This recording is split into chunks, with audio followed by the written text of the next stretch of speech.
I think the topic, the African-American music tradition, is one that is certainly timely in terms of the vast variety of music that black folks have been involved in. And we want to talk about that today. But let's start off by talking about Charles Dungy.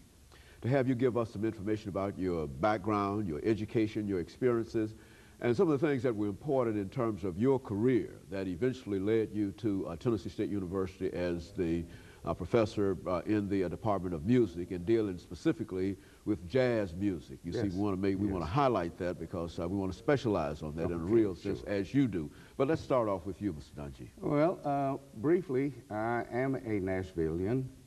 I started playing professionally at the age of 14. I was educated in the Nashville public schools.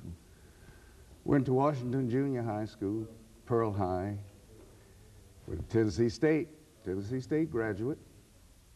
I was influenced by musicians and educators in the community that were professionals at what they did, but saw something in me that they thought they could develop, which I am glad for.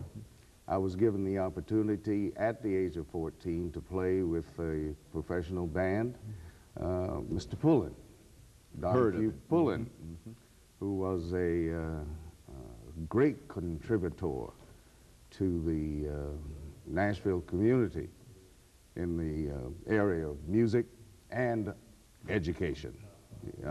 He brought music to the parks, the public parks, Hadley Park in particular. Started that as being a yearly function.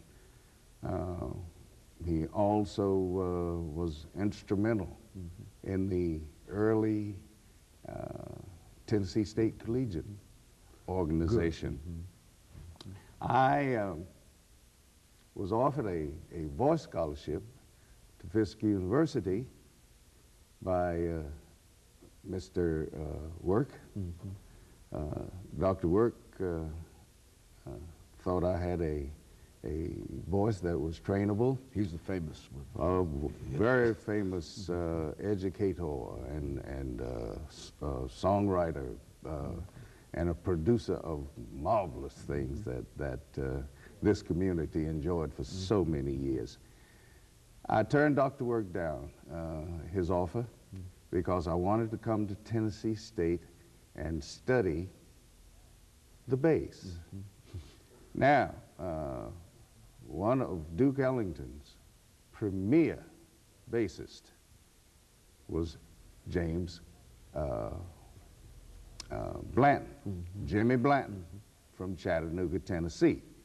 So I thought if Jimmy Blanton could come to Tennessee State,